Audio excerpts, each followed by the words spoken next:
Assalamualaikum warahmatullahi wabarakatuh. Hai teman-teman semua, apa kabar? Mudah-mudahan baik-baik aja. Di video kali ini aku bakal share informasi tentang cara meminjam uang di bank. Tapi seperti biasa, sebelum kita mulai videonya, please buat kalian yang belum subscribe, please subscribe dulu karena kita bakal share banyak banget informasi seputar financial atau keuangan. So yeah, without any further ado, let's get started.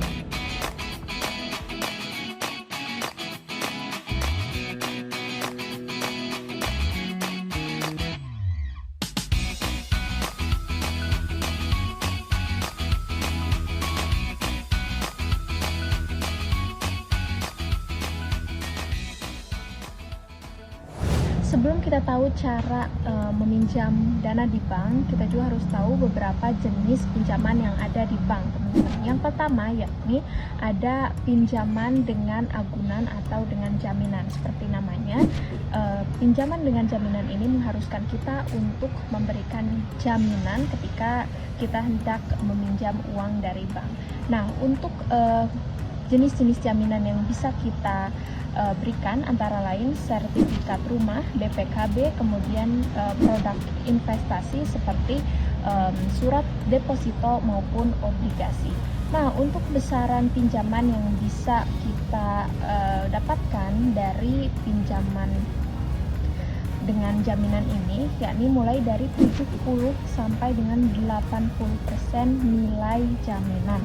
Misalnya, kalian menggadaikan sertifikat rumah dengan nilai 500 juta rupiah. Nah, maka pinjaman yang bisa kalian ajukan atau dapatkan yakni bisa sampai 380 juta rupiah.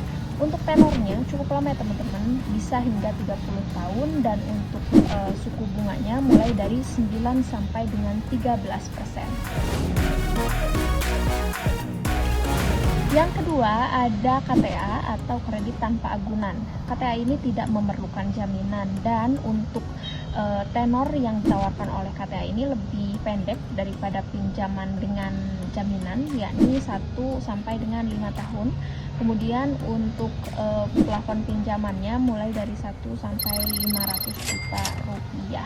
Sedangkan untuk besaran bunganya yakni mulai dari 11,8% hingga 24% per tahun. Salah satu kelebihan dari KTA ini adalah proses pencairannya yang dinilai lebih cepat daripada pengajuan pinjaman yang menggunakan jaminan. Oke teman-teman, next di sini aku bakal ngasih tahu gimana sih caranya meminjam uang di bank seperti itu. Nah, yang pertama yakni buat pihak bank yakin dengan usaha yang kalian miliki seperti itu. Karena dengan meyakinkan mereka pihak bank dengan usaha yang kalian miliki itu bisa menjadi salah satu nilai plus atau poin yang bisa meloloskan kalian untuk mendapatkan dana dari bank. Biasanya untuk kasus-kasus pinjaman pengembangan usaha, bank itu mematok minimal lama usaha yang kalian miliki. Misalnya untuk kredit usaha rakyat, bank itu mematok paling tidak usaha kalian itu sudah berjalan selama 6 bulan. Hal-hal seperti ini harus diperhatikan dan juga dipertimbangkan ya teman-teman. Apalagi nanti ketika wawancara atau interview dengan pihak bank, kalian bisa menjelaskan tentang perspektif usaha kalian yang pastinya harus cerah seperti itu.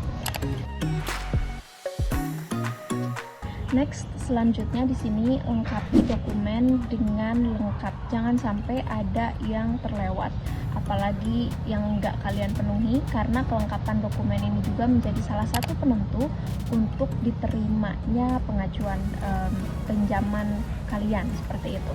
Adapun dokumen-dokumen yang biasa diminta antara lain ada fotokopi KTP, fotokopi NPWP, kemudian fotokopi buku tabungan, kartu keluarga, laporan keuangan, slip gaji, dan dokumen pendukung lainnya. Untuk dokumen pendukung ini bisa saja diminta surat keterangan usaha, khususnya buat kalian yang ingin mengajukan pinjaman dana untuk pengembangan usaha.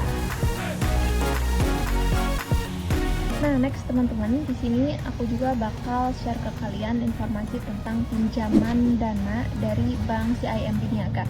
Sebelumnya aku juga udah pernah bahas pinjaman dana dari bank-bank lain, sekarang tinggal dari CIMB Niaga. Nah, untuk pinjaman dana yang ditawarkan oleh CIMB Niaga ini ada 3 jenis, yakni yang pertama pembiayaan modal kerja, kemudian pembiayaan supply chain, dan yang terakhir ada pembiayaan investasi. Yang pertama yakni pembiayaan modal kerja. Seperti namanya, pembiayaan modal kerja ini merupakan sebuah fasilitas pembiayaan yang ditujukan untuk memenuhi kebutuhan modal kerja jangka pendek, teman-teman. Nah, kalau misalnya kalian membutuhkan pembiayaan modal kerja ini, ada beberapa syarat dan ketentuan yang harus kalian perhatikan. Antara lain yang pertama, yakni merupakan nasabah baik perorangan maupun badan usaha, kemudian WNI juga harus berstatus sebagai WNI yang berdomisili di Indonesia. Nah, sedangkan untuk badan usaha minimal 60% sahamnya dimiliki oleh WNI. Dan kemudian pastikan juga kalian memiliki pengalaman usaha minimal 4 tahun dan memenuhi seluruh persyaratan yang diatur secara spesifik oleh pihak CIMB Niaga.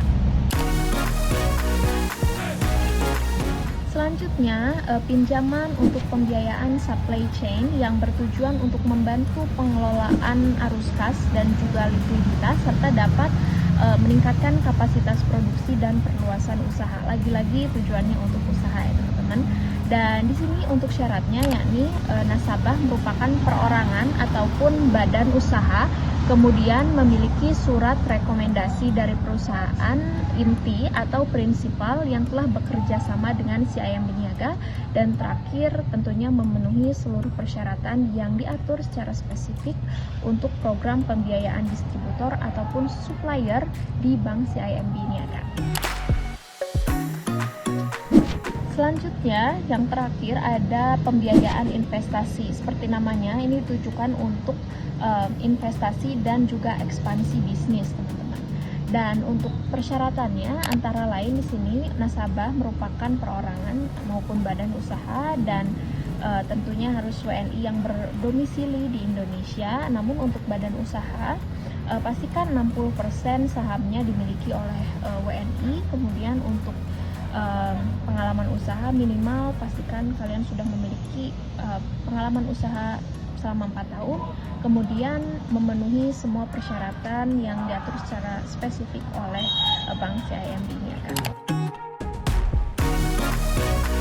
Oke teman-teman, itu dia tadi informasi yang bisa aku sampaikan, mudah-mudahan bermanfaat. Dan ya buat kalian yang butuh informasi lain atau request video tertentu, boleh langsung aja drop di kolom komentar di bawah. Last but not least, aku mengucapkan terima kasih banyak buat kalian yang udah support channel ini.